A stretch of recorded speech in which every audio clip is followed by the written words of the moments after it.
those little pods. I forget what they're called. K-cups? Yeah. Good morning, good noon, good evening, wherever time and place you're listening to us from. Straight from the 909. It's Mark, Ali, What up? myself, Isaiah. Together, That's hip-hop. Please don't forget to like and subscribe and hit the notification bell. It really does mean a lot. Today, we're discussing an absolute legend who died way too early before his time. Man. But man, did he leave an impact on the hip-hop genre, on culture itself. We're talking about an MC whose flow was elegant but streetwise, blending gritty storytelling with buttery flows that made the harshest realities sound poetic, hypnotic. His delivery was calm, controlled, and almost conversational, yet packed with charisma, with wordplay, and intricate rhyme schemes. Biggie could ride any beat, whether it was smooth, with soul samples or grimy street anthems like Who Shot Ya. He mastered the art of balancing mafioso imagery with Brooklyn realism, making you feel the pain of poverty in one verse and then the luxury of champagne in the next. Biggie's legacy is towering. In just 2 studio albums, Ready to Die and Life After Death, he redefined East Coast hip-hop during a time when it was losing steam to the West Coast. He put Brooklyn back on the map and became the crown jewel of the Bad Boys Records record label, helping launch the careers of artists like Lil' Kim, The Lox. His influence can be heard in countless MCs who followed, from Jay-Z to even all the way up to like Kendrick Lamar. And his songs remain cultural staples. I mean, I love it when you call me Big Pop, but I'm going back to Gully. Why, Biggie, can't you see? Major hits. Give me the loop. Yeah. Iconic. And I'm a bad. Yeah. His influence can be heard all throughout pop culture, movies, like Hard Knocks. Like, there's just so many dope references. Through his life, though his life was tragically cut short at just 24 years old. Insane. Biggie left a big blueprint for lyrical excellence, charisma, Felt like storytelling. he lived longer. Yeah, it felt like he lived longer. It felt like, yeah, exactly. It felt like he was way beyond his years. But he was a blueprint for lyrical excellence, charisma, storytelling, and that's still the gold standard to this day in hip-hop. His impact wasn't just in what he said, it was how he effortlessly said it. Correct. Today we're discussing one of the biggest classics, I think, just within the underground hip-hop world scene. Ready to Die, released on September 13th, 1994 by Bad Boy Records and distributed by Arista Records. The album features production by Bad Boy founder Sean Puffy Combs. Heard a lot about him in the news lately. Yeah. Easy Mo B, Chucky Thompson, DJ Premier, dope, Lord Finesse, among others. The album features a sole guest appearance from just Wu-Tang Clan member Method Man. That's it. That's dope. The only rapper. Ready to Die peaked at number 15 on the Billboard 200 and was subject to critical acclaim and soon a commercial success. 3 singles were released from this album, which include Juicy, Big Papa, and One More Chance, and a promotional track of Biggie's titled Warning. Juicy, the lead single, peaked at number 27 on the Billboard Hot 100, number 14 on the Hot R&B and Hip-Hop Singles tracks, and reached number 3 on the Hot Rap Singles. Big Papa was a hit on multiple charts, peaking at number 6 on the Billboard Hot 100, and also being nominated for a Grammy Award for Best Solo Performance at the 1996 Grammy Awards. In April 2018, Ready to Die was certified 6 times platinum by the RIAA, rightfully so. The significance actually revitalized East Coast hip-hop amid West Coast's commercial dominance. It was ranked by many critics as one of the great hip-hop albums, as well as one of the great albums of all time. In 2020, the album was ranked 22nd on Rolling Stone's updated list of 500 greatest albums of all time and was ranked first on their list of 200 greatest hip-hop albums of all time. In 2024, the album was selected to the National Recording Registry by the Library of Congress as being culturally, historically, or aesthetically significant. That's a huge fantastic achievement. Big honor. The legacy of this album, or the length of this album, was 69 minutes and 5 seconds. Ali, you chose this album for us to spearhead today. What led you to choose this album? Yeah, I mean, for me, I mean, Biggie, I mean, there's many attributes in hip hop. You know, I feel like if rap was like 2K, you got like delivery, you got flow, you got punchline, storytelling, all these different attributes. But I feel like the one where I feel like Biggie is the best is flow. I just feel like his flow is just like water. Like, it's just so effortless. And I feel like with Ready to Die, you got what I feel like is the genesis of how great he could be. You know what I mean? Because I actually personally think Life After Death is even beyond Ready to Die. But I feel like before we can get to that point, we need to cover Ready to Die first, because I feel like Biggie took what Nas did on Illmatic and then made it sell. You know what I mean? I feel like that blueprint that Nas laid on Illmatic was followed particularly by Biggie on Ready to Die and Jay-Z on Reasonable Doubt. But I feel like Biggie was the one to make it sell. And like how you were mentioning with the West Coast, 92, 93, 94, the West is running the game. Yeah, it's Dre, Snoop, Dogg Pound, it's West Coast. Ice Cube, West is running things. Illmatic was a 5-mic classic that went gold. Great album, but it didn't sell. Yeah. You know what I mean? And then a few months later, here comes Ready to Die. Like I said, following that blueprint, but you got Juicy, you get Big Papa, you get One More Chance. You get those monster singles that for the first time in a while, the East Coast had a classic album that sold. That's what made this one big. There were plenty of classic records coming out from New York artists, but they weren't touching what Dre and Snoop was doing commercially. Big was the first one to come in at that time, do that, and then you see what happens in 95 where you get, you know, Cuban Links and the Infamous. Making an underground buzz and everything. Right. But Biggie was out the box. Yes. Like, boom, this guy's a hit. Like, right out the box. He came with hit records. He gave you the mixtape feel with like Respect and Machine Gun Funk and Unbelievable. He gave you those type of records, but then with the influence of Puff, you get the big hit records on top of it. And it's just another example that you can be lyrical and still sell records. Right. It can be done. You know what I mean? You see it with Big Pun as well. Right. And really again, that's a blueprint. You know what I mean? Big laid that blueprint. Right. Big Pun evolved it. Right. You know what I mean? Yeah. And that's what was so important with this album, because it's, like I said, it literally was what brought rap back to New York. You know what I mean? In a sense of now we can compete again with what LA's doing. I think for the consensus in New York was like, okay, Biggie is our guy. He is the king of New York.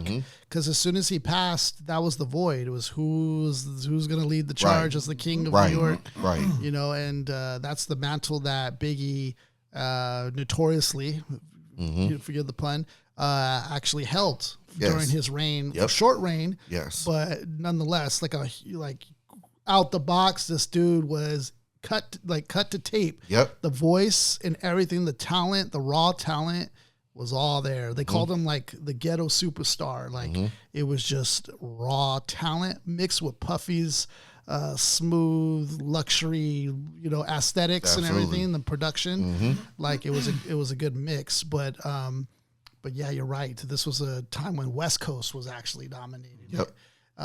And that's why I think Biggie is important in the conversation, because he brought the balance. Oh yeah, he's the one that brought that back. I mean, like I said, it was literally it was Dre, Snoop, Cube, Dogg Pound. They're running the game. Right. Like I said, so much so that a hot East Coast movie in Above the Rim has a West Coast soundtrack. That's how dominant the West was in 92, 93, 94. Yeah, it's crazy. Then by late 94, we get Ready to Die. Right. swings the momentum back where, okay, now we got somebody else at the table. Right. We finally have a seat at the table. We're selling records now too. You know, all these other things. Biggie really kicked that door in. Yeah. You know what I mean? And not for nothing, also was selling on the West Coast. Right. Which is important. Yeah. You know what I mean? Like you even that synth at the beginning of Big Papa, that sound like something Dre would have cooked up. You know what I mean? funny, yeah. So they like Puff knew what he was doing to make it sell, but Biggie was so nice. It was good. He could just float on any beat. It didn't matter. Didn't matter. Yeah, one of the best tracks I like from Biggie is the track he did with Bone Thugs and Harmony. Oh my gosh, Notorious Thugs. Yeah, it's one of my favorite joints. Like, I love that. And on track. that, just a quick story on that, like, you know, he's linking up with Bone Thugs. He wanted to rap fast, and they were like, you don't have to. Like, you don't have to rap fast. He's like, no, I'm on a song with Bone Thugs. I want to rap fast. Yeah. And he rapped fast and murdered it. Yeah, it was absolutely it was killed a cool it. homage to seeing Biggie murdered it. Give these dudes props and murdered that song. I mean, that's just how that's the ultimate sign of respect. Right. So, yeah. I'm on a song with Bone Thugs. I'm gonna rap fast like Bone Thugs. I'm gonna be Biggie Bone. You know what I'm saying? That's right. You know what I mean? Like, that's what he did. But yeah, with Ready to Die, you see the raw talent, fresh from, you know, unsigned hype in the source to, okay, now I'm in the house. Right. Now I'm mainstream. Now I'm making it work. I'm making hits, but I'm still murdering these beats. Yeah. What was it like for you, Mark? You know, getting your first introduction with Biggie. We're dealing with this time being 1994. We're dealing with a paradigm shifting artist and a paradigm shifting album. One, in the artist sense, is shifting the paradigm to level. To make it level ground with the West Coast, so much so that now you're prompting some animosity between the two regions, like Lakers Celtics. Like, it's almost like the East West build up. And now you have the paradigm shifting album that makes it. This is a more regional paradigm shifting. Sure. And this is beyond the West Coast at this point. My focus with this album is the fact that, with it being a regional paradigm shifting album, now we're like, okay, competition's just got a little more interesting, because Biggie's flow, his adaptability in every regard, from underground, mainstream, he's able to, and the example with the Notorious Thugs joint, he could do it any which way, and it all still has the appeal. He doesn't need to change his delivery. He just switches things up per the beat, like how all successful artists they do, and they become successful. The East Coast needed that because they needed the revitalization. Yes. And now you have it. Yep. And the paradigm shifted. Yep. Yeah, I feel like Biggie's is one of those unique voices that just, as soon as you hear it, it's just audibly, it just sounds like so unique and so dope. He was like he was born for this. You know, and there's only a few people that are like that. I feel like Nas is like that. Common. Common's like that. Busta, where their voice is just so unique. Like, you can tell, like, when you hear them. And Biggie's is for sure one of those voices. Flavor in Your Ear was another dope classic track when he featured on that, and just blew that up. I love how he worked with Mace as well, and they did really well together. You know, collabing, or he would be with the singing group too, like effortlessly. 112. 112, like very like nothing. Yep. And it didn't matter what direction Puffy was going, but the fact that he trusted Puffy enough to do it, even though he had to be convinced. Yes, a lot of times. I heard he had to be convinced to do Juicy because Juicy wasn't his. He was not a fan of it. I heard it even talks like he almost kind of wanted to leave because of that. He was not a fan of Juicy at all. But he got talked into doing it, and it did blow up, you know. And I think that was also a turning point too, because I don't think before that, big records like that were being sampled in that way, where it was like very evident you were sampling them, or just like totally flipping the actual track, or even like you know, relatively recent. You know, a lot of times, you know, they were sampling, you know, stuff from maybe the 60s and the 70s. Oh yeah, that's true. You know what I mean? Yeah, more Like, recent stuff. you know, the song might have been, I don't know, 7, 8 years old by the time, you know, Juicy came out. Like, it wasn't like 10, 15 years old. Right. Like, Puff was sampling stuff that was very fresh. Yeah, like Isley Brothers, for example, wasn't too far back. Fresh and recognizable. He wasn't being discreet with the samples. Right. It was very obvious what song is being sampled. But Big was able to put a new spin on it. Yeah. Like, it wasn't just, like, yeah, the beat may have been very familiar and all of that, but the way Big came through and just brought a whole new flavor to it. We see it nowadays where, like, some artists are flipping tracks that aren't too long ago, you know, where they're flipping it and doing it, and we're like, oh wait, that was like Mos Def's track with, you know, from Ayatollah. Yeah. But like they'll flip it now, you know, in more recent times. So we see it now, but at that time we didn't see too much. That was not the norm. It was usually something much older. It's a full circle moment in hip hop where you're sampling hip hop beats that have samples in it. Right. Yeah. So it's a full circle moment because now we're just like, oh, that's interesting. It's peculiar because we recognize it, but then we're like, we go back to the origin of the beat and we're like, oh, okay, well, that's already sampled that. Now we're just here and now, 2025, where it's sampling the sample. Yeah, sampled the sampled beat. It's like the Inception, meets hip hop moment. Yeah, I like the rags to riches thing too. I mean, that is pretty sick. I mean, that, and we just talked about it with talking with Nelly. You know, the authenticity is really important when you talk about artists like this, like that blow up and they get criticized because they're all like, oh, it's pop, but it's like nah, Biggie was just authentic, and he happened to land in the unsigned hyped artist section in the magazine, and then Puffy happens to see that, and it's like, yo, here's the tape, and it's like, I got to get this guy. Yep. And imagine Biggie on a demo tape where the sound's kind of muddy, but you still hear the lyrics piercing through. Yep. And they just like are all in. Yes. Because that was Bad Boy's main artist. Yeah, he was the first big artist. I mean, Puff, there's a, classic, Bad Boy campaign, Big Mac, right, with Biggie and Craig Mack, right. You know what I mean, with the little Big Mac box. Yeah. Like, he was putting out Craig Mack and Biggie. Like, that was the first artist. So that was the first, revolution of Bad Boy, if you will. You know what I mean? And he put all his eggs in that basket, and it paid off. That's crazy. Big time. Yeah, it really did work with Biggie. It really did work. And also, too, I mean, this is where you have, Tupac and Biggie actually in a close circle. And even trying to record, records and stuff. There's a mix-up at the recording studio. Tupac gets jumped, gets shot. Gets shot. And this is a turning point where Tupac's thinking, did these guys set me up? That's where everything changed. And that's a crazy, it's crazy because you can't tell. When you think about it, when you because it can sound crazy, but you gotta look at it from his point of view. Right. You're walking to the studio, you see them upstairs. Hey, what's up? Oh yeah, I'm gonna come up there and work. And then you go in, and then that happens. Right. Again, did they have something to do with it? I don't think so. Yeah. But you can understand why he would think that. In the POV that Biggie had at that point, it's like, oh, okay, cool. This immediately happens right after that? Right.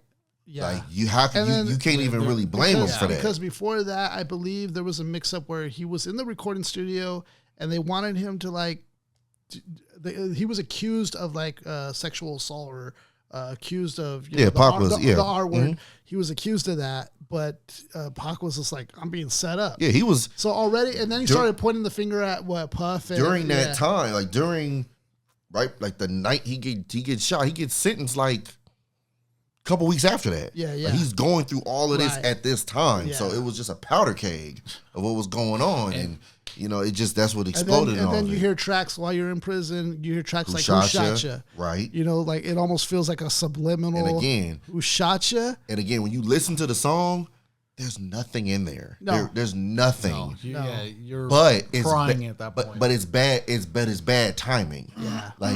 That's a song that shouldn't. You shouldn't release that at that right at that time. Right.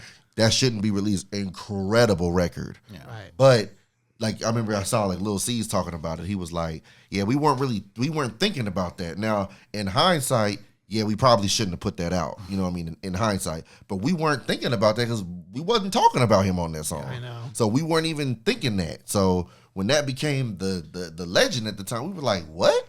Yeah. Like we weren't even on that. Yeah, it's funny how coincidences like that can happen in hip hop, but like the thing is, like if you really think about it, the whole story of this album, you know, Biggie is talking about a lot of stick me up kind of things or stick up things and robbery. He's talking about a lot of stuff similar to that, so it makes sense that this is on the album. But then, like you said, Ali, the timing doesn't. It's not the greatest of timing, Right? Because this is coming after the fact that Tupac just got mugged, got shot. Because on the original release, Who Shot You's not on the album. It's on. This is on the remastered version. They added Who Shot You. So later. this was like what, a drop or something? Yeah, like it was later? just a song that just came. It was he was working on the song. I could totally understand off why the album. Tupac would take that. That's what I'm saying. Yeah. The time. That's why even Lil Because C they're thinking he's locked up. That's it. You know, we're done with him. And that's why Lil C said, even though we were definitely not on that, he said, in hindsight, we probably shouldn't have put that out at that time. Yeah. You know what I mean? Imagine it feels like for Tupac, it feels like a second life, you know, to come back out of something where he wasn't going to come out of. It was so much shit going on at that time. Yeah, and it's really the media, unfortunate. The media was the thing that propping really it up for sure. hyped that up. There You know was what I mean? there was more footage of Pac being like under cross-examination Yeah. than I saw him at like live performances. Seriously. I'm seeing more live performance footage now of Pac Yeah. than when I used to see him in a jury room. Yeah. In the judge's chambers Facts. or whatever. The Facts. That's true. so Yeah. That's true. No, it was a wild time. But like I said, with this album, you see, you know, a lot of Biggie's strengths, storytelling. Yeah. He's so good as a storyteller. Like the dude with, dialogue and character backstories, and like there's storytellers, and then there's Biggie literally makes 4-minute movies. yeah, and not only that, the chemistry of doing stories like in "Give Me the Loot" it's not The one of our cadences, songs, but the back and forth that you have to have, coupled with the fact that you still have to do the narrative within the verses. Yes. Yeah. And you do it with someone else, you have to have that chemistry. I will liken it to like Slick Rick, different from Slick Rick, but similar to Slick Rick. But since Slick Rick usually talks as the other person, you know, and in the same similar vein, that's what Big is doing here too. He's talking to himself, but in different cadences, and different voices. High pitch, different cool. pitches on the voice, and it shows a lot of what he could do. Like, yes, you know, you see it, and like I said, I feel like Ready to Die was the first, helping of it. And then with Life After Death, especially with it being a double disc, you get to really see the fullness of his greatness. But I feel like this was a great first offering of, damn, this dude was good. And it was cool because, like, he really did go to jail and stuff for selling crack. And then like he, in this album, starts off the album from birth, you can hear audibly him being born. You can hear the music that came out the same year he was born, all the way up like through the 80s. You can hear the different, and it's cool the way he used music to give you the timeline as he's growing up, like in a really fast montage of him growing up and all the different like hip hop music that influenced him, Right.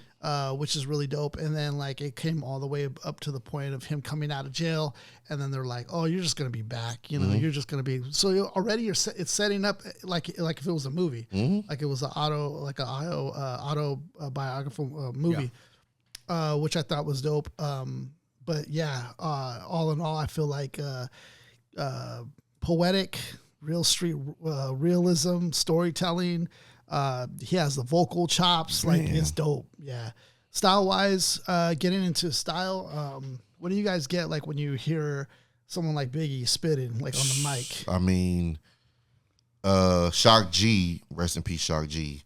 He there's a video that came out. It was an older video, but like it started to kind of go viral after he passed, where he was describing different MCs' vocal styles. Yeah. And he first mentioned, he was like, when I do Humpty Hump, And Slick Rick, he said, we rhyme from the nasal palate. He was like, nah. He did not. He's like, Nas raps from the back of his throat. And then he was like, Biggie is like a jazz player. He's swinging over the beats, you know. And then he did the example of, he was like, B.I.G. P.O.P.P.A. No, he's like, he's just spelling his name. He said he's not really saying anything super crazy right here. He said, but the flow is nuts.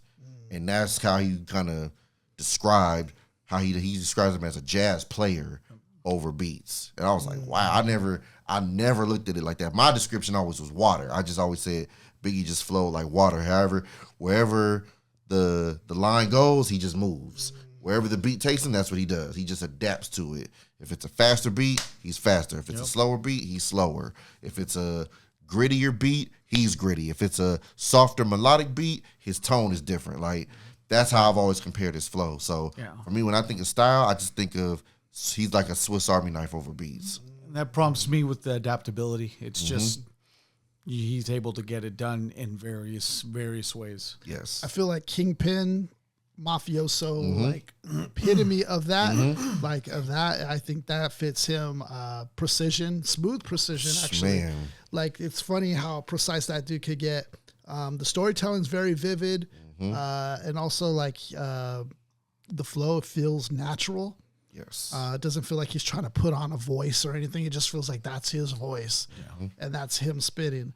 But I also do feel like he flows like effortlessly across any beat, like you guys said. Poetic for sure. I like how he can really create stories in just a few bars, really quick. He's really good at that. Uses a lot of good detail. Uses street slang, even has humor. Even with, you know, the skits combined with the storytelling and all that. There's humor in there. It's very cinematic as well with the production. Multisyllabic rhymes going on as well as internal rhymes going on. So all the technicalities there. But it doesn't feel like he's trying too hard to do it. No. So that's the thing about him that's cool. Delivery is kind of like laid back, but it's still commanding. Yes. Which is like interesting. It's the voice. Yeah, it's just the voice. It's calm, like almost in this whispered tone, but somehow it hits hard. You know, that's kind of crazy. And I think overall it just has a really good balance to him. Like, if you were to check like the stats of a MC, like a lot of these stats would be pretty high. Absolutely. Levels. That's what I feel like with him.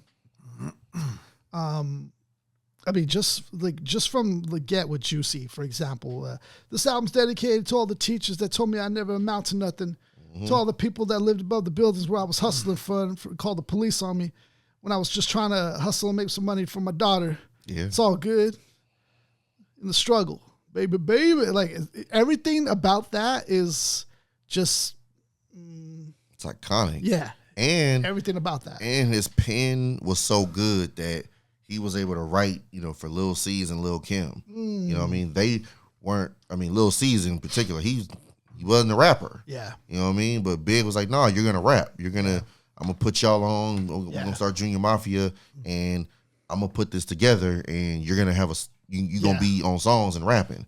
You know, same with Lil Kim. I mean, for a lot of her earlier verses, Biggie wrote them. You know what I mean? You could YouTube the reference tracks. Yeah. Like, they're there. Like, he penned some great verses for others. Yeah, and I've heard stories too where he's coming to the booth, I think with Busta Rhymes, and he would sit down and they would be chilling, and then Busta's like, "Oh, so what are you gonna write?" He's like, "I'm already ready. I already wrote it in my head. We're good." One of those guys too. Yeah, I love those stories. I'm still trying to figure that out. That level of genius of like. Because you hear from multiple people. Like, I love how when Too Short, I love how he tells it. He was just like, yeah, like, he said, because Biggie was the first person I ever heard do the whole no paper, no pen stuff.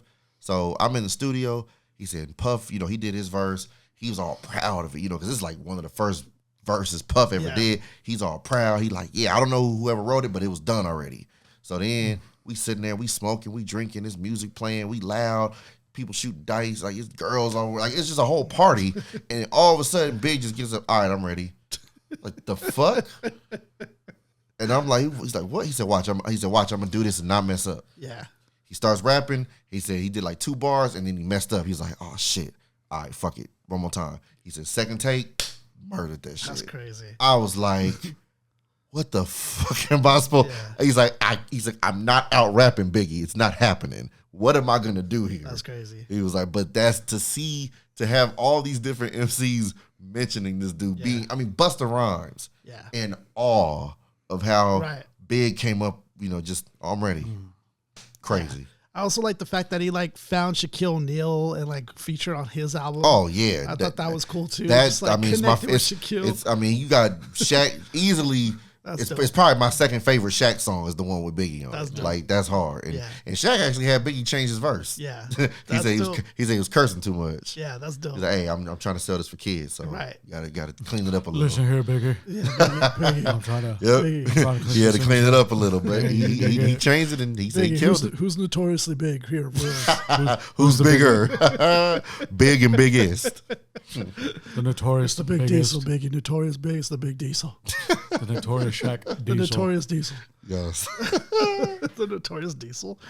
What else? I do want to highlight that in the beginning of the intro, not only did he reference tracks that like influenced him, but one of those tracks was a track that Snoop Dogg and Dr. Dre had as well, which I thought was interesting to note that he actually had like a West Coast joint on there as well. I thought the East Coast didn't have love for Dr. Dre and Snoop Dogg. That's crazy. Biggie, I mean, he even did it on what was that? Somebody's Gotta Die. He was like sitting in the crib dreaming about Learjets and Coupes, the way Salt shoots, and how to sell records like Snoop.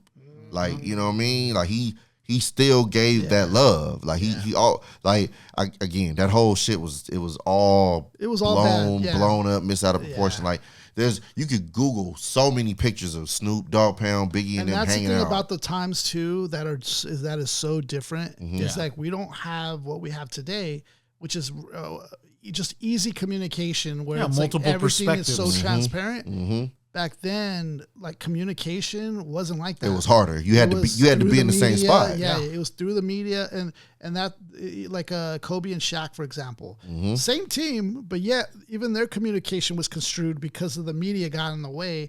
And look at that, like they were beefing. They were beefing just because of the interviews, right? Just because it got twisted or got the headlines or whatever. I remember Redman mentioning he was like, a lot of that stuff would be getting out of proportion because you had to show up at their show. Yeah, he said if you didn't do that, you wasn't just going. There was no DMs, right? You know what I mean? There wasn't like now you could DM somebody and get on the phone and squash it. You know what I mean? If you're able to squash it, he was like, there was none of that back then. If you didn't run into each other, look at Pac and Nas. They actually had to run into each other to squash their situation. Yep, and it was like super tense according to like Snoop and everybody. If that didn't happen, it wouldn't happen. So. Yeah. So you could just imagine the time is different. Boiled down to the less amount of perspectives that they had back then led to one narrative, right? And that was that there was apparently a beef between these two regions, and the people that needed to make the monies, the magazines and the segments on the radio. Oh well, let's perpetuate this for ratings. Perpetuate but people this for started sales. also buying into it too. So it's like the media kept pushing it, and then people started buying it. Absolutely, like, we are against the East now, which is crazy. And you look at the Source Awards as being like the culmination of all that. Yeah, that's the audience representation at a very molten lava point, absolutely boiling over. Yes. Yeah, it was crazy. Yeah. But this album is very important historically. It's important for its impact. I mean, to this day, there's joints on here that we can still listen to in the club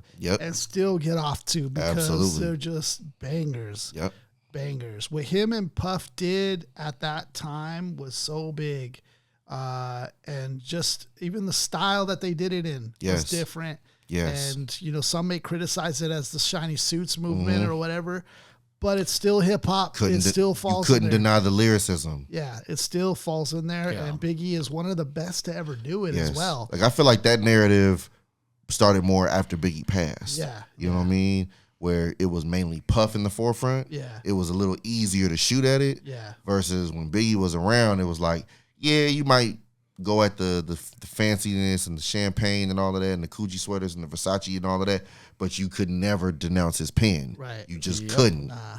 You know what I mean? So.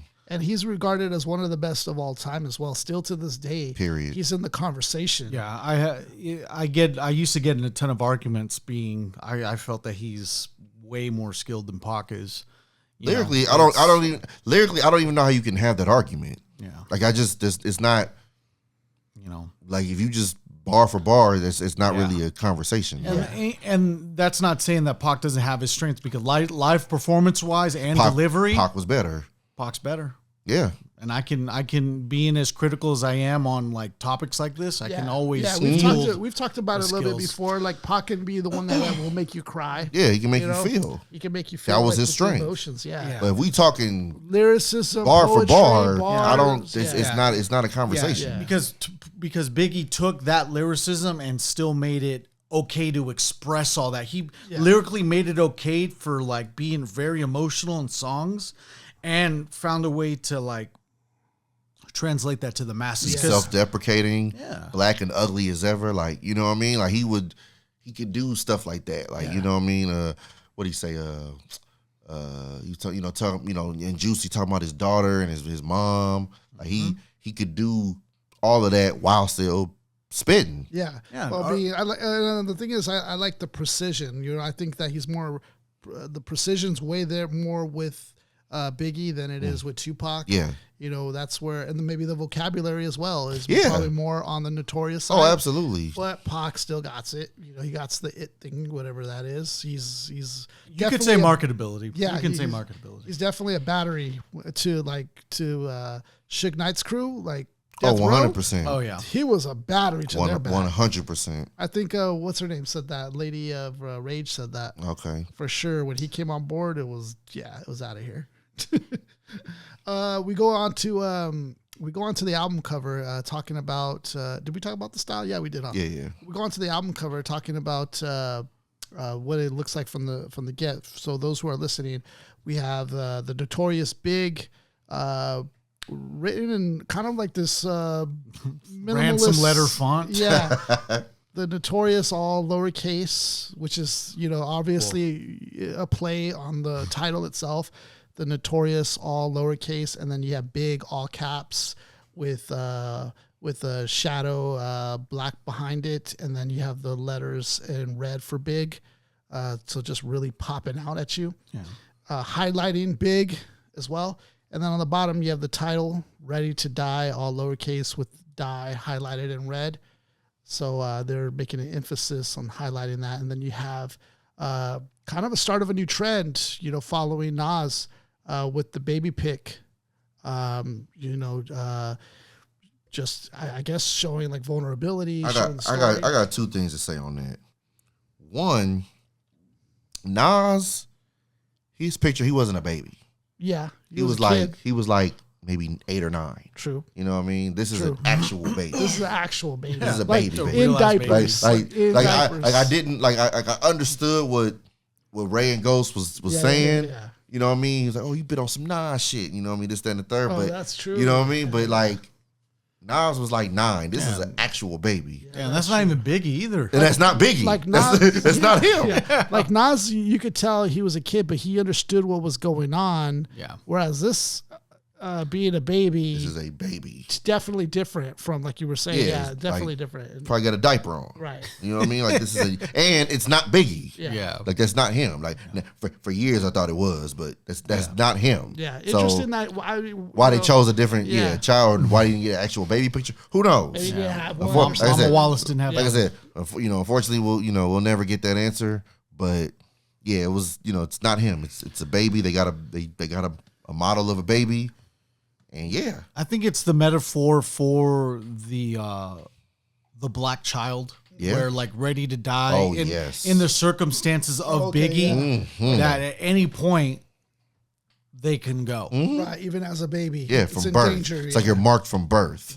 Yeah, you know what I mean? Crazy. Like even like one of the things that he said that prompted him to name it Ready to Die was he was recording right around the time he found out his mom had breast cancer. Oh, damn. And he was just like, man, fuck this shit, man. Like, I could just go. Like, you know what I mean? Like, he really was like, just, like, that really just fucked with him. You know what I mean? She ended up obviously beating it and living much, much longer. Thankfully, she just recently passed away. But yeah, that moment just rocked him. And to that's the core. Also a coincidental commonality between Tupac and Biggie is they had strong mothers that had been through it, but they had strong mothers nonetheless, which is also a interesting coincidence of a commonality. I mean, to the point where at the VMAs, I think it was 98 or 99, one of them years, they were like, they gave out the award for either best rap video, best rap song, something. Came out together. And they came up together on stage to present the award. Yeah, that's crazy. Which ended that up was huge too. Yeah, that was so huge. That was so big. So huge. Yeah. So, you know what I mean? So, yeah, there's that commonality as well with the mums, for sure. Yeah.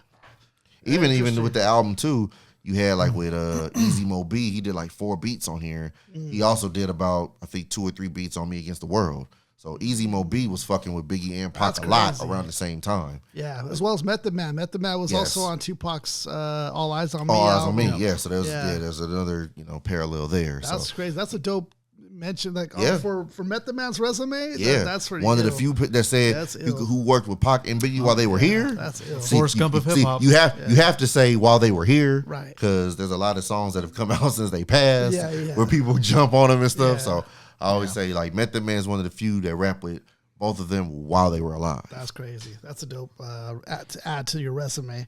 Anything else that we pick up from this album cover? I feel like the white light, you know what I mean? That's why I get why, with it being all white. All white, black lettering, huh? You know what I mean? Just the white light. Dye and red for blood almost. Yeah. Contrast definitely. for sure. Contrast. Mm-hmm. Yeah. Definitely. It's cool because it's so minimalist, but does say a lot. Still. Yeah. That's what's cool about that. Mm-hmm. This is the point where we go into 3 tracks that are our favorites that we voted on within the album. This one was a tough one because there are so many legendary tracks on this album.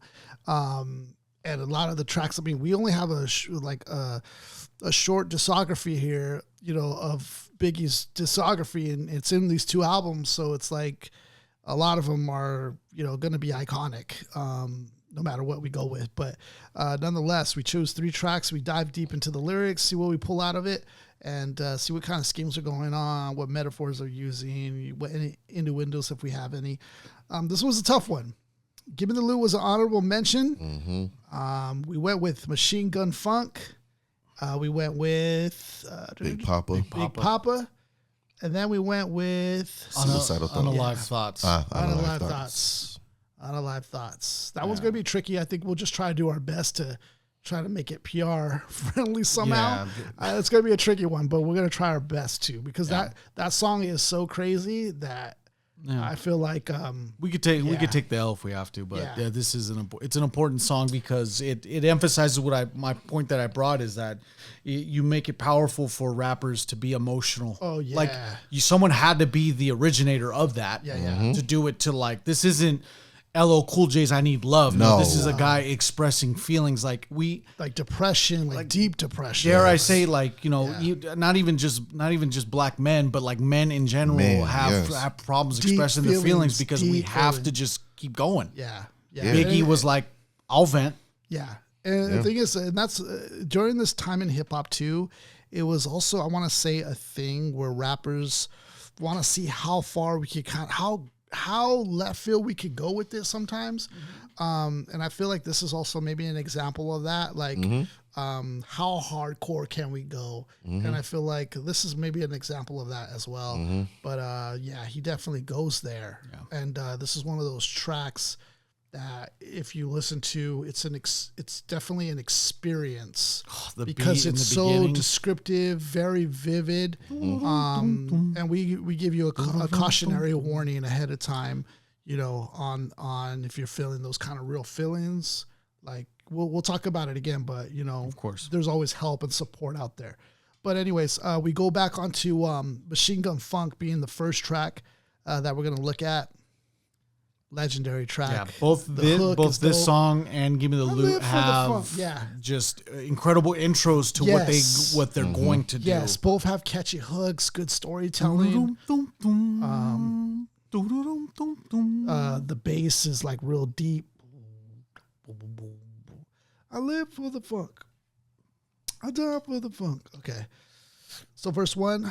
So you want to be hardcore with your hat to the back, talking about gats in your raps, but I can't feel that hardcore appeal that you're screaming. Maybe I'm dreaming. This ain't Christopher Williams. Still, some MCs got feel ones. Caps, I got to peel one to let me know that if you fuck with the big and heavy, I get up in the ass like a wedgie. Says who? Who's heavy? No, he said so. So basically, he basically is just saying like big and heavy, just like. Just, I just see. a I big see what and you're heavy saying. dude, Okay, yeah. okay. I thought he was hooking up with Heavy D or something. Oh, okay. no. Says who? Says me, the lyrical. Saying Biggie's off the street, it's a miracle. Left the drugs alone, took the thugs along with me, just for the acting shifty. Sticks and stones break bones, but the gats will kill you quicker. Especially when I'm drunk off the liquor, smoking funk by the boxes, packing Gloxes. It's natural to eat you like chocolates, the funk, baby. Damn. You must have been on that Majin Buu.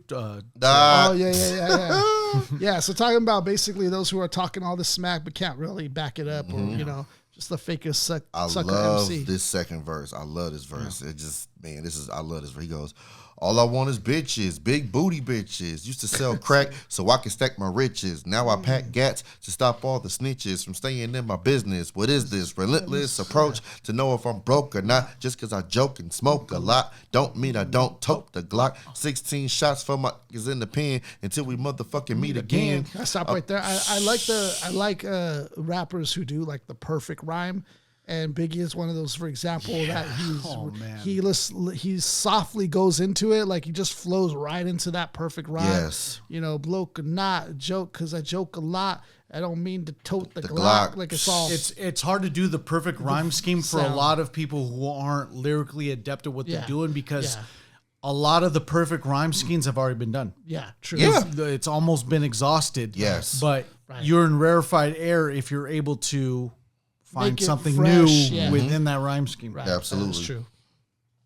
Until we motherfucking meet again. I'm doing rhymes now. Fuck the crimes now. Come on the Ave. I'm real hard to find now because I'm knee deep in the beats. In the Land Cruiser Jeep with the Mac 10 by the seats. For the jackers, the jealous ass crackers in the... I make you prove that it's bulletproof. Hold your head, because when you hit the bricks, I got gin, mad blunts, and bitches sucking dick, the funk, baby. I live for the funk.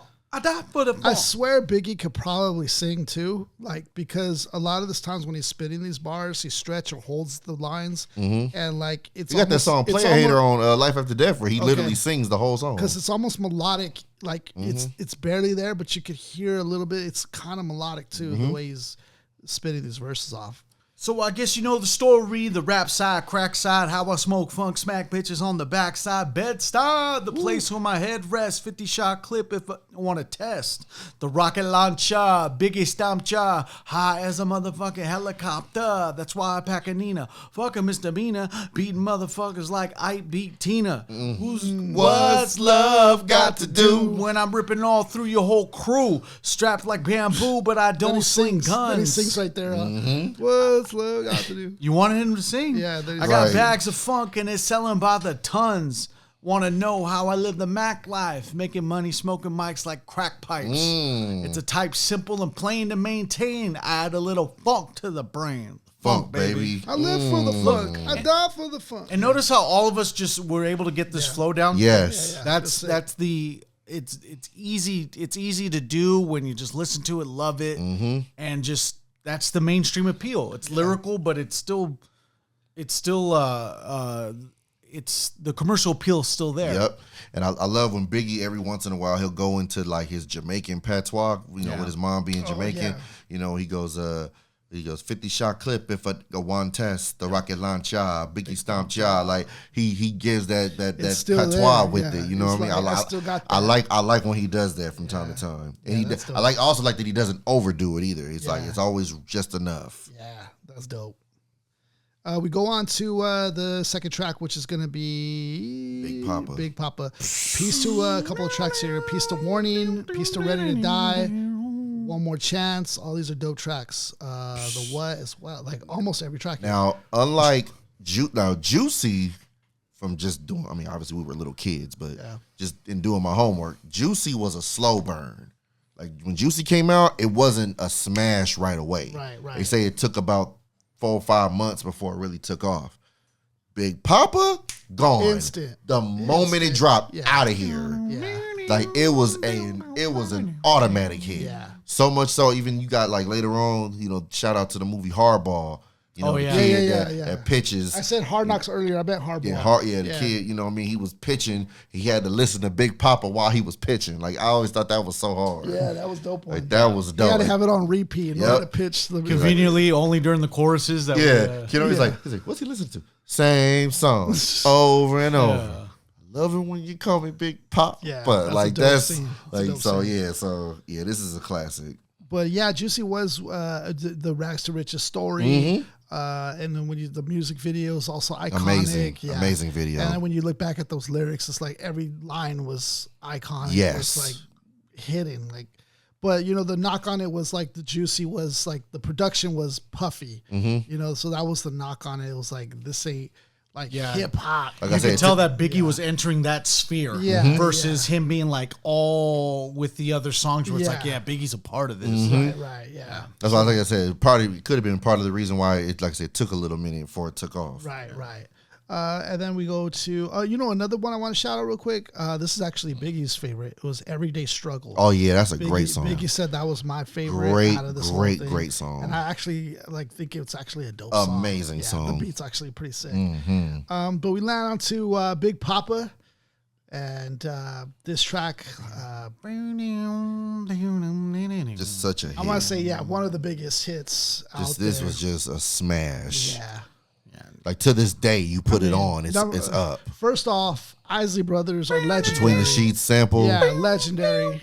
And we see this sample being sampled a lot now, too. Yes, a lot. But Biggie's version definitely made his own mark. Yeah. But we do see the sampled a lot. And Puff Daddy Junior Mafia, giving shout outs to the Junior Mafia crew. To all the ladies in the place with style and grace, allow me to lace these lyrical ditches in your bushes who rock grooves and make moves with all the mommies. The back of the club sipping Moet where you find me. The back of the club macking hoes, my crew's behind me. What? Mad question asking, blood passing, music blasting, but I just can't quit because one of these honeys Biggie's got to creep with, sleep with, keep it up a secret. Why not? Why blow up my spot? Cause we both got hot. Now check it. I got more Mac than Craig and in the bed. Believe me, sweetie, I got enough to feed the needy. Don't need to be greedy. I got mad friends with Benzes. See notes by the layers. True fucking players. Jump in the Rover and come over. Tell your friends jump in the GS3. I got more chronic by the tree. Cause I love it when you call me Big Pop. But throw your hands in the air if you's a true player. I love it when you call me Big Pop. But to the honeys getting money playing it's like dummies. I love it when you call me Big Pop. But you got a gun up in your waist, please don't shoot up the place. Why? Cause I see some ladies tonight that should be having my baby. Baby. Come on, man. Yeah. And also a tribute to, that goes way back to, what artist was that? That whole lyric, that line, wasn't that a tribute to something? Should be having my baby. Maybe I'm wrong. I think they sampled post that. Yeah, people were doing that since he did Okay. Yes. Yeah, because, Jay-Z's flipped it. Fabulous has flipped. Like a lot of rappers have flipped it. Mm-hmm. It was a dope chorus, though. The beat. Absolutely. The beat with his voice. Done. Instant. And he goes, straight up, honey, really, I'm asking. Most of these you think they be macking, but they be acting. Who they attracting with that line? What's your name? What's your sign? Soon as he buy that wine, I just creep up from behind. And if you notice, Busta Rhymes is in this music video, too. Like, I didn't notice that, but he's in there talking to a girl, and then Biggie interrupts. Yep. Soon as he buy that wine, I just creep up from behind and ask you what your interests are. Who you be with? Things that make you smile. What numbers to dial? You gonna be here for a while? I'm gonna call my crew. You gonna call your crew? We can rendezvous at the bar around 2. Plans to leave, throw the keys to Little C's, pull the truck up front and roll up the next blunt so we can steam on the way to the telly. Go fill my belly, a T-bone steak, cheese, eggs, and Welch's grape. Conversate for a few, cause in a few we gonna do what we came to do. Ain't that right, boo? True. Forget the telly, we just go to the crib and watch a movie in the jacuzzi, smoke L's while you do me. Psh, a T-bone steak, cheese, eggs, and Welch's grape. That sounds bomb. Make a brother hungry. Steak and eggs is a very come on, man. Excellent breakfast. Ugh. Man, that sound good. Yeah. He knew exactly what he wanted. You know? Very, very, very detailed. I'm surprised no restaurant has come up with the Biggie breakfast. Right? Oh, yeah. Like, that's just an easy T-bone steak, cheese eggs, grape juice, done. How you living, Biggie Smalls and mansions and Benzes, giving ends to my friends, and it feels Stupendous. Tremendous cream, puck $1 and a dream. Still tote gat strapped with infrared beams. What? Chopping O's, smoking a lie, and optimos, money, hoes, and clothes. No, a foolish pleasure. Whatever. I had to find the buried treasure. For what? So grams I had to measure. Forever. Living better now. Coogee sweater now. Drop top BMs. I'm the man, girlfriend. Come on. Yeah. Honey, check it. Honey, check it. Tell your Tell friends. your friends to get with my friends. And we can Be be friends. And we got the Shit, baby we oil. can do this every weekend. We got Aight? baby oil. We got the baby oil. Oh, God. Allegedly, I have the baby oil. Is that all right with you? Oh, he didn't say this. Is that all right with you? Yeah, keep banging. Is that all right man. is that all right if I transport you from state to state? Allegedly. Oh, Allegedly. good Lord. Freaking Puff, man. Freaking Puff. Well, hey, he beat the major ones. He Yeah. did. He did. He beat the Rico. He did. Yeah. He did. He beat the Freako. He was looking at some federal time, baby. Man. He did. He wasn't coming back. Yeah, He did that's, beat the that's Freako. crazy. Yeah, you're right about that. Bring the studio in the cell. Yeah, that's crazy. Yeah, you know what I would like to say about this track is that this is in real time. Like Biggie's really basking in all the luxury, Yep. all the things and pleasures that come with the fame, Mm-hmm. and it's crazy because it's just a story right in front of our faces, seeing somebody who's just basking in it all, everything the world has to Mansions offer. and Benzes. Up to his own detriment, Yeah. you know, which is kind of crazy to see. And I think it even becomes like a lesson for a lot of people, you know, even in hip hop of like, you know, of like basking in it too much, you know what I mean? Yeah. So it's kind of crazy, like, but yeah, that's how I take it. Like how I see it now, I see it almost like a lesson. Yeah. So and then the next song we go into, let's just make sure that this is unalive thoughts. Right. You could figure out the track from there, but this I have a little story before we get into this track. This track, the way I heard it, and piece to these. Let me go back out of here. The way I heard this for the first time was an experience where some of my friends from high school, they wanted to play some crazy joints while we were getting high or whatever. And one of the tracks that they played was Eminem's Rock Bottom. Very crazy track. When you actually listen to it high, it's kind of crazy. And then while we're at probably the peak of our experience of that, they play this track, right? Which is a crazy track to play in that experience. Because one, the car was very fogged up, right? So it's like we were just like kind of spaced out in that sense. And that track, not something I recommend for everybody. But that was the way that I experienced this track. And when you're like that, you're really paying attention to all these lyrics that he's saying. Yeah. And it hits even crazier. I can believe that. Just because it's so left field on this track. So cautionary, let's say precaution for those who are still listening with us. We want to just say that there's always support. There's always people out there. There's check on your friends. Like if this is not you, check on your friends who might be going through it, and who might be dealing with that, like deep depression and those kind of thoughts. I do want to say just a quick RIP to Young Noble from the Outlaws, who actually recently unalived himself. So I didn't know that's how you. That's actually what happened. So it's unfortunate. So just it's kind of timely for what we're talking about. But yeah, just want to say a quick rest in peace to him, because you never know what somebody's going through. Right. You know what I mean? And I feel like what Biggie did with this song, even though some of the lyrics are kind of way out there, at the same time, wild. At the same time, it dives deep into the mind of somebody that could actually be going through that. Yeah. And I mean, low key, it may depending on how you listen to it, it could save a life. Honestly, depending on how you listen to it. How you listen to it, yeah, that's true. I mean, if you listen to it the wrong way, it may do something else. But I feel like if you listen to it a different way, it could possibly prevent you from doing something. Yeah. But Yeah. regardless, yeah, man, if y'all just get help, please, please. And also with this song, you could tell that this came from a place of expression rather than trying to construct a hit. True. Because Biggie just goes all the way through. Oh yeah.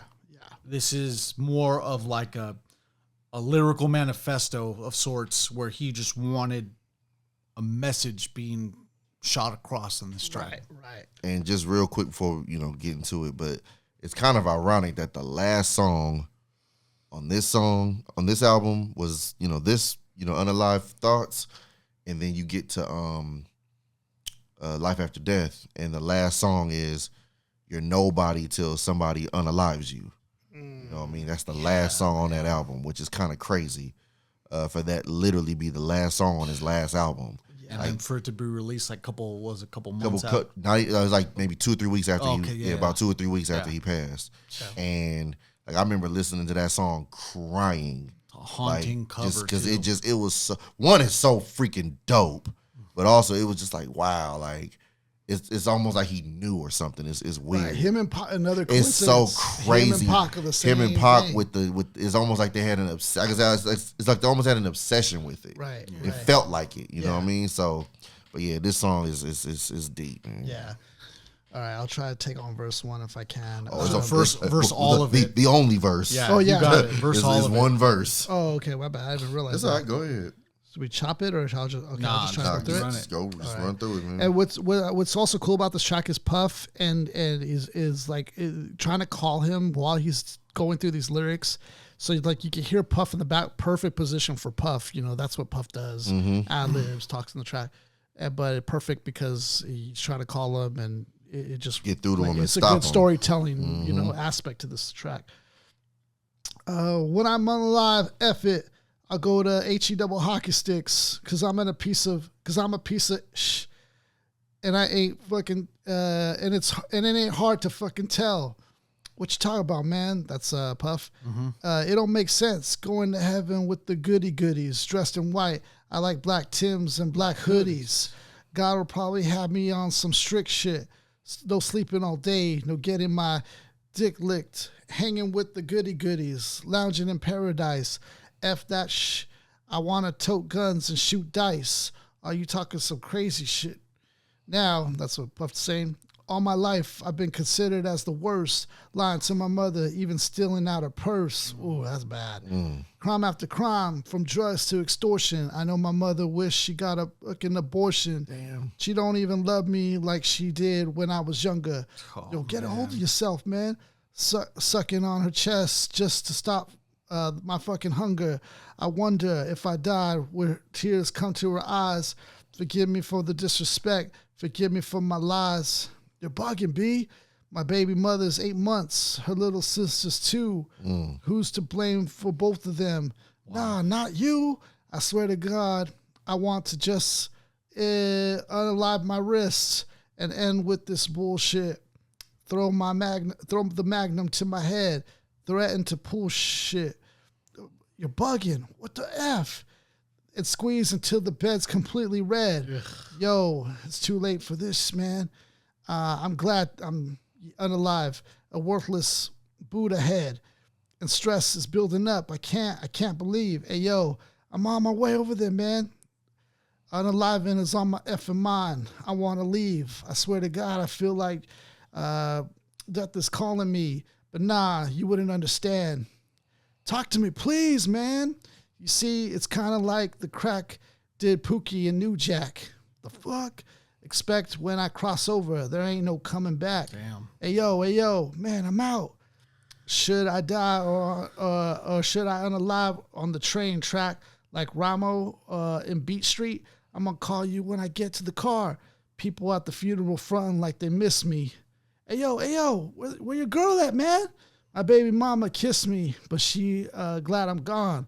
Yo, put your girl on the phone. She know me and her sister has something going on. I reached my peak. I can't speak. Hey, yo, you listen to me? You listen to me? Call me, chick. Tell him that my will is weak. Hey, yo, come on. I'm sick of lying. Cut that. I'm sick of bitches hawking. Hey, yo, matter of fact, I'm sick of talking. And then you hear a gunshot, and then, So, heavy track, especially with the beat, because the beat is also like menacing. Like the beat is right on par with the idea of this track. It sounds haunting. It sounds, almost scary a little bit. Like it sounds like that.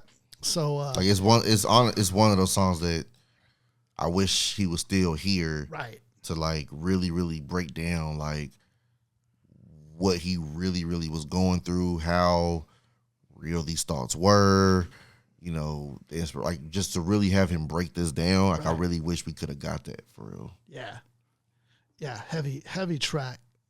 What do you think, Mark? Tracks like these are important because we need to understand the relatability in these type of situations. But the fact is that it's a story to tell, but Big doesn't really take this into the literal aspect. He's actually alive at that point in time. So people can understand like, hey, there's just a story to tell. This doesn't have to be you. Right. This the situation may align with you in certain ways, but you don't have to have it be the ending. Right. There's a way out. You could change that. There's ultimately reasons to keep living, and that's because life is a precious thing. And it's very thought provoking with songs like this. It's very provoking. Yeah, definitely very provoking. It's hard to even listen through, even though lyrically it's very good, like descriptive, it's very descriptive. It's very like. This is a song where you don't want the lyricism to be so on point because now you're dealing with a graphic song. Right. Now it's graphic. That's the thing about it. Yeah, you're right. Yeah. And it's just, I don't know. It's just hard because it's like, it's so graphic because he's lyrically that good with the pen that it just makes a song like this come off even, more like, I don't know, like a movie, like you feel it or you can see it almost.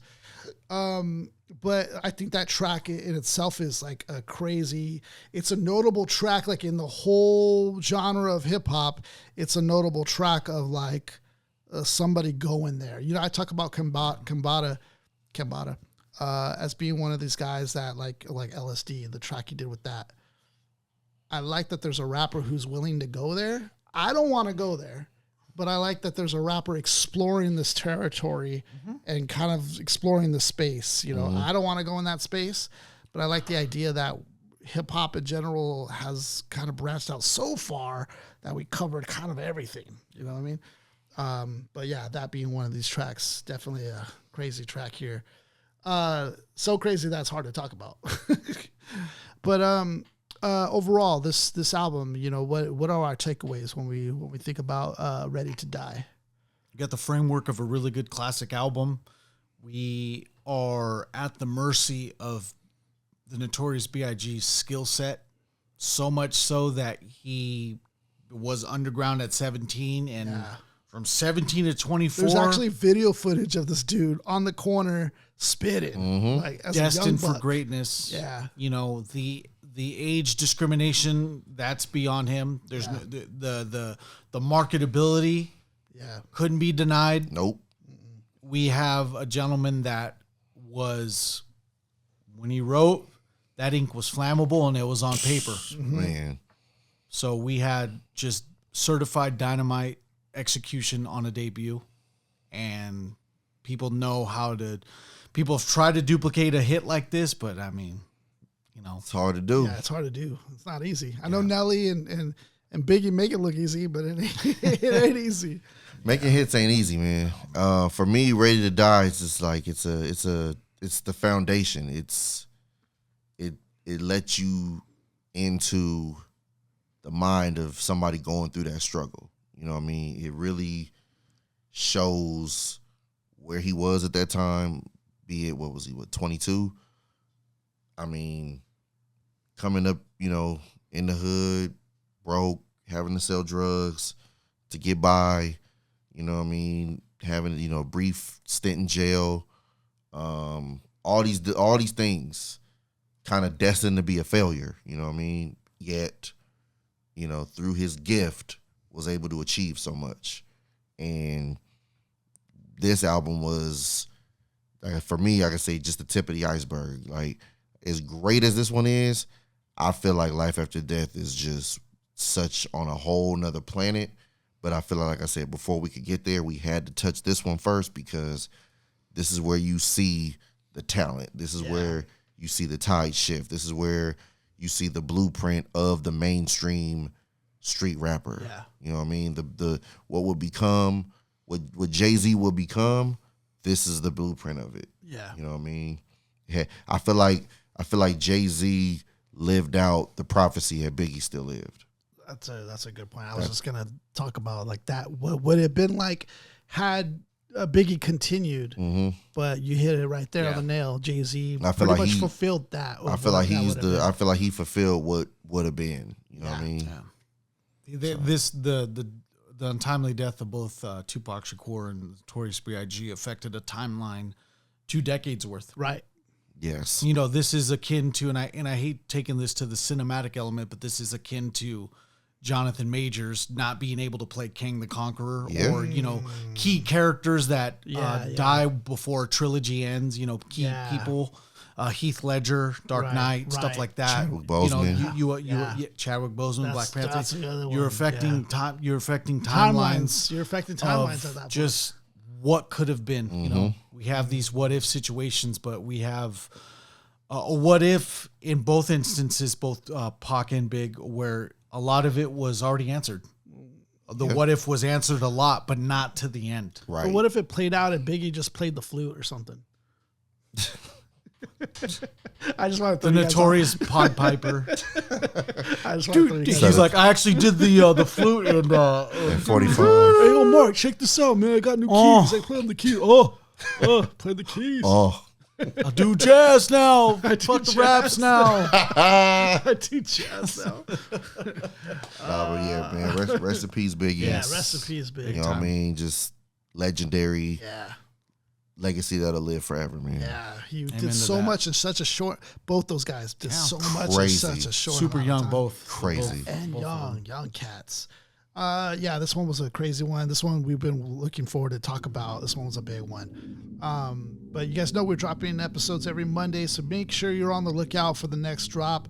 Make sure you guys are sharing, liking, subscribing, and of course, you know we're doing this for the people, man.